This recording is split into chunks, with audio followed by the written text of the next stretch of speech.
On line technology news حاصل کرنے کے لیے سبسکرائب کے بٹن پر کلک کریں اور بیل آئیکن پریس کریں۔ شکریہ۔ السلام علیکم دوستو، میں محمد جمال ایم جی اسٹوڈیو کے ساتھ آج ایک اور ویڈیو لے کر آپ کی خدمت کے اندر حاضر ہوں۔ دوستو، آج کی جو میری ویڈیو ہے وہ اسلامک پوائنٹ آف ویو سے ہے۔ مسلمانوں کے خلیفہ سوم حضرت عثمان غنی کے متعلق میری آج کی ویڈیو ہے، جن کو حضرت عثمان بن عفان رضی اللہ تعالیٰ عنہ کے نام سے بھی جانا جاتا ہے۔ دوستو، آپ کو بتاتا چلوں کہ حضرت عثمان بن عفان وہ واحد ہستی ہیں کہ آج 1400 سال گزرنے کے بعد بھی سعودی عرب کے اندر بینک کے اندر ان کا ایک نام سے ایک بینک اکاؤنٹ موجود ہے، جس کے اندر باقاعدہ فنڈز ٹرانسفر ہوتے ہیں۔ وہ کیسے ٹرانسفر ہوتے ہیں، اس کے اندر کتنے فنڈز ہیں یا ان کا اکاؤنٹ کیسے موجود ہے، تو آج کی اس ویڈیو کے اندر یہی ہم اسلامک معلومات جو ہے ڈسکس کرنے جا رہے ہیں۔ اس ویڈیو کو آپ آخر تک دیکھیں، آپ کی انفارمیشن کے اندر بہت زیادہ اضافہ ہوگا۔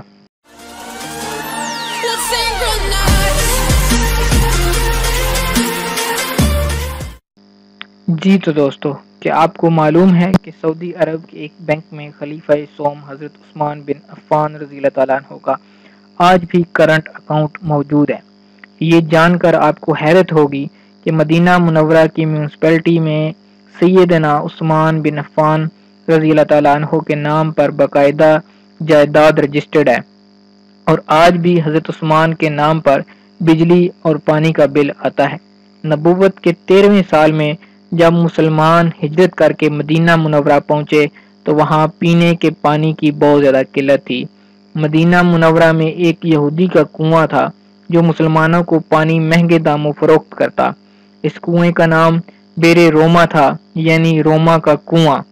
وہاں ان حالات سے پریشان ہو کر مسلمانوں نے رسول اللہ صلی اللہ علیہ وسلم سے شکایت کی اور اپنی پریشانی سے آگاہ کیا۔ اللہ کے نبی صلی اللہ علیہ وسلم نے فرمایا، کون ہے جو یہ کنواں خریدے اور مسلمانوں کے لیے وقف کر دے؟ ایسا کرنے پر اللہ تعالیٰ اسے جنت میں چشمہ عطا کرے گا۔ حضرت عثمان بن عفان اس یہودی کے پاس گئے اور کنواں خریدنے کی خواہش کا اظہار کیا۔ کنواں چونکہ منافع بخش آمدنی کا ذریعہ تھا، اس لیے یہودی نے اسے فروخت کرنے سے انکار کر دیا۔ سیدنا عثمان رضی اللہ تعالیٰ عنہ نے یہ تدبیر کی کہ یہودی سے پورا کنواں نہ سہی، آدھا کنواں مجھے فروخت کر دو۔ آدھا کنواں خریدنے پر ایک دن کنویں کا پانی تمہارا تصور ہوگا اور دوسرے دن میرا۔ یہودی ان کی اس پیشکش پر لالچ میں آ گیا۔ اس نے سوچا کہ حضرت عثمان اپنے دن میں پانی مہنگے داموں فروخت کریں گے، اس طرح اسے زیادہ منافع کمانے کا موقع مل جائے گا۔ چنانچہ اس نے آدھا کنواں حضرت عثمان بن عفان رضی اللہ تعالیٰ عنہ کو فروخت کر دیا۔ سیدنا عثمان رضی اللہ تعالیٰ عنہ نے وہ کنواں اللہ کی رضا کے لیے وقف کر دیا اور اپنے دن مسلمانوں کو کنویں سے مفت پانی حاصل کرنے کی اجازت دے دی۔ اس سے یہ ہوا کہ لوگ حضرت عثمان غنی رضی اللہ تعالیٰ عنہ کے دن مفت پانی حاصل کرتے اور اگلے دن کے لیے بھی ذخیرہ کر لیتے۔ یہودی کے دن کوئی بھی شخص پانی خریدنے نہ جاتا۔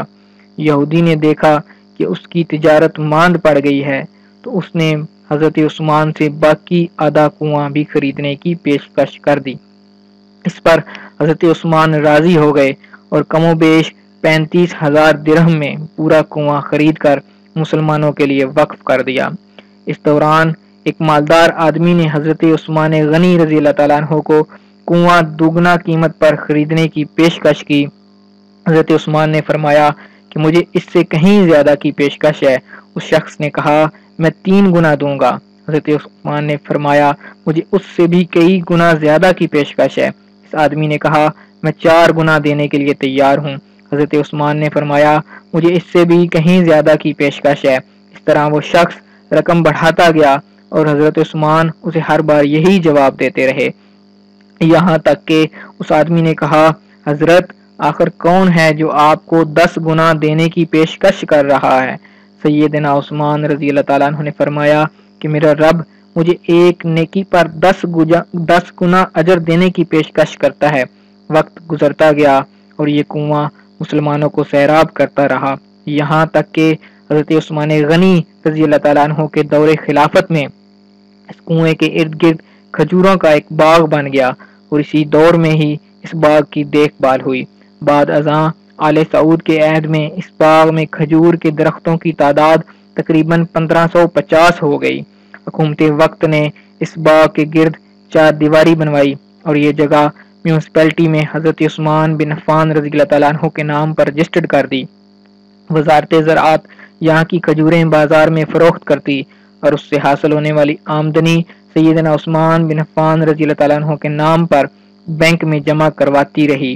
چلتے چلتے یہاں تک اس اکاؤنٹ میں اتنی رقم جمع ہو گئی کہ مدینہ منورہ کے مرکزی علاقے میں اس باغ کی آمدنی سے ایک کشادہ پلاٹ لیا گیا، جہاں فندق عثمان بن عفان رضی اللہ تعالیٰ کے نام سے ایک رہائشی ہوٹل تعمیر کیا جانے لگا۔ اس رہائشی ہوٹل سے سالانہ 50 ملین ریال آمدنی متوقع ہے، جس کا آدھا حصہ غریبوں اور مسکینوں کی کفالت اور باقی آدھا حضرت عثمان بن عفان رضی اللہ تعالیٰ عنہ کے بینک اکاؤنٹ میں جمع ہوگا۔ ذو النورین سیدنا عثمان بن عفان کے اس عمل اور خلوص نیت کو اللہ رب العزت نے اپنی بارگاہ میں ایسے قبول فرمایا اور اس میں اتنی برکت عطا فرمائی کہ قیامت تک ان کے لیے صدقہ جاریہ بنا دیا۔ یہی وہ لوگ ہیں جن کی جانیں اور مال اللہ تعالیٰ نے اپنی جنتوں کے بدلے خرید لیے۔ یہی وہ لوگ ہیں جنہوں نے اللہ کے ساتھ تجارت کی، جنہوں نے اللہ عز و جل کو قرض دیا، اچھا قرض، اور پھر اللہ تعالیٰ نے انہیں کئی گنا بڑھا کر لوٹایا۔ دوستو، اللہ رب العزت سے دعا ہے کہ اللہ تعالیٰ ہمیں بھی اس کی راہ میں خرچ کرنے کی توفیق دے اور ہمارے اعمال کو قبول فرمائے۔ اپنی رائے سے اس ویڈیو کے بارے میں اپنی رائے سے ضرور آگاہ کیجیے گا کہ آپ کو آج کی انفارمیشن کیسی لگی، اور اگر آپ چاہتے ہیں کہ مستقبل میں بھی اس طرح کی ویڈیوز اپلوڈ کروں تو کمنٹ میں ضرور مجھے بتائیں، اور اگر ابھی تک آپ نے اس چینل کو سبسکرائب نہیں کیا تو اس کو سبسکرائب کر لیں تاکہ اسی طرح کی معلوماتی ویڈیوز آپ کو روزانہ کی بنیاد پر ملتی رہیں۔ شکریہ۔